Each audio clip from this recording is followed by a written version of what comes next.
Today, Rupert shelters a spiky and bad-mannered orphan of the storm in Rupert and Raggety. There's a little bear like you've never seen before, who's a lot of fun. Children everywhere go to love him more and more. He's the number one. There's a million stories to be told of the things that he's done, and he's gonna share them all with you, so come along. Rupert, Rupert the bear, everyone sing his name. Rupert, Rupert the bear, everyone come and join in all of his games. Rupert is going shopping in Nutwood Village for his mother. "Don't forget anything now," says Mrs. Bear. "It's all written down on the shopping list." Rupert takes his chariot with him in case the basket isn't big enough. On the way to Nutwood, he sees his friend, Podgy Pig. "Hello, Podgy," he says. "What a funny place for a picnic." "I was on my way to your house," Podgy tells him. "My mother's out for the day, so she gave me a packed lunch. I was going to ask you to join me." "How very kind of you." "Not really," says Podgy regretfully. "I got hungry and stopped off for a little something on the way. Now there isn't enough for two." "Never mind," says Rupert with a laugh. "I've got to go shopping anyway. Shall we have a game on the common when I get back?" "Oh, yes, let's," says Podgy. "I'll just tidy up the rest of this while I'm waiting for you."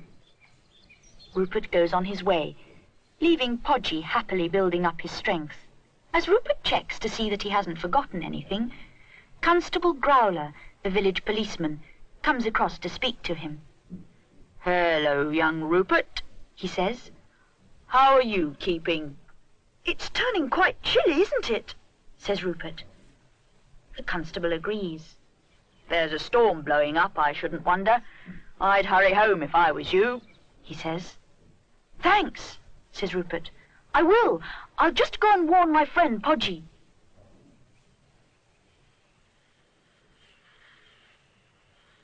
Rupert hurries back to Podgy. His way lies past the gypsy camp. Rupert knows some of the gypsies. The gypsy granny, who is very old and very wise, is a special friend of his. "I'm gathering wood for my fire. Winter's not far off now." Rupert would like to stay and help her, but his mother wants her shopping. And there's Podgy. "I can manage, little bear," says the gypsy granny. "You hurry home. There's a storm blowing up such as Nutwood never saw before. You mark my words. And make use of that magic in your chariot," she calls after him. "It's speed you want." Rupert hadn't thought of that. He wonders how she knows his chariot is magic. Rupert takes her advice. Dead leaves flurry. Hurry, hurry. Hit that magic trail.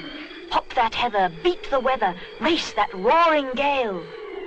Hear it coming, shrieking, drumming. Rupert's on the grass. Helter-skelter, run for shelter. Hide and let it pass. It's a real hurricane, and like all hurricanes, it does some damage on its way.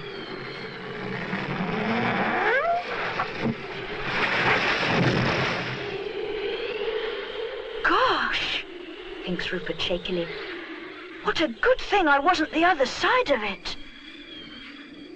Something is scrabbling about in the ground. It looks like a loose root, but it isn't. "You did it!"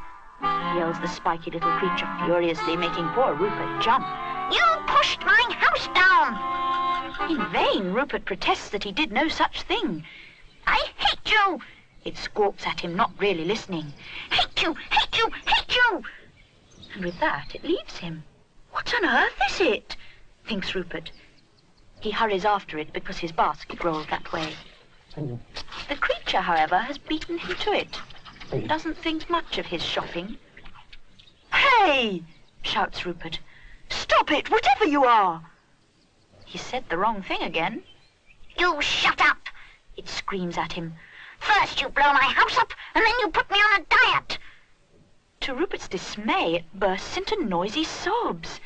I haven't got anywhere to live, it hollers, going even wilder with grief. Rupert is sorry for it.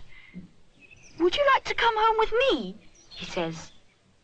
He's surprised that his offer is so speedily accepted. He rather wishes he hadn't made it, but it's too late now. Podgy is exactly where Rupert left him.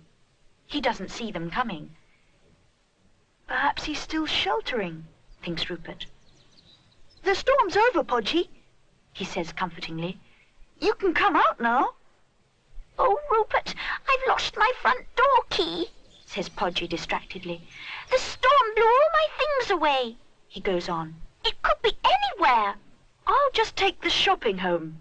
What's left of it, says Rupert with a pointed glance at his odd passenger. Then I'll come back and help you look. Podgy is most grateful. Our house is locked up, and nobody can get in without it, he says. Tee-hee, says the refugee in a pleased sort of way. It finds other people's problems a great joke. Who's that? asks Podgy. I don't know, says Rupert doubtfully. But I think I shall call him Raggety, because he looks raggedy. Rupert resolves to explain about the shopping later. This is Raggety, he tells his mother. He lost his home in the hurricane. Oh, you poor little thing, says kind Mrs. Bear, hiding her surprise at the sight of Rupert's odd new friend. But Raggety has no time for polite exchanges. He wants to check on the accommodation. Besides, he's still hungry. He really has no idea how to behave in other people's houses. Stop it, Raggety, cries Rupert. No! This sends Raggety into another frenzy. You rotten little bear, he splutters, choking with fury. You spoil everything I do. And he storms out. Don't let him do any more damage, pleads poor Mrs. Bear. It's much too quiet suddenly. Oh dear, sighs Rupert to himself.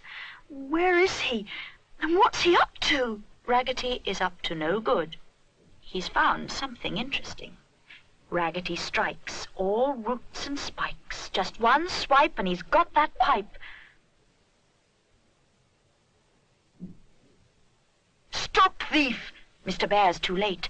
Raggety's out. He's jumped the gate. Mr. Bear cries, catch that root! Raggety's caught, but he's dumped the loot. I'll never get it out of there, Rupert exclaims. Oh, Raggety, it's Daddy's favourite pipe. Why are you so wicked?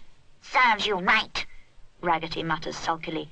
You keep on spoiling things for me. What's going on? Willie Wisp wants to know. I followed that chase. It was great. Rupert tells him. Can you help me get Daddy's pipe back? He asks. There you are, says Willie. Rupert thanks him warmly. Raggety hisses crossly. It's no good trying to help things like him, Willie tells Rupert. They never appreciate it. He hasn't got anywhere to live. Then we'd better find him somewhere. Otherwise he'll be a permanent nuisance. Willie knows just the place. He leads Rupert to the very spot where poor Podgy is still hunting for his key. Watch this, he says. I was asleep, roars Grim Nasty, the old man of the wood. How dare you wake me up, you rude little firework? But we've brought you a present, Mr. Grim Nasty, says Willie. A new pet. Look! They take to each other on sight. It'll do, grunts Grim Nasty. It can live in the roots. Raggety moves in. He cleans the place up a bit. Something bright comes flying out with all the rubbish. It's my key! Thank you, Raggety. Buzz off, the lot of you. I'm going back to sleep. Well, he might say thank you for his present. They all agree that Grim Nasty and Raggety thoroughly deserve each other. "Be seeing you," says Willie. Over tea, Rupert and Podgy tell Mrs. Bear how Raggety did someone a good turn by mistake.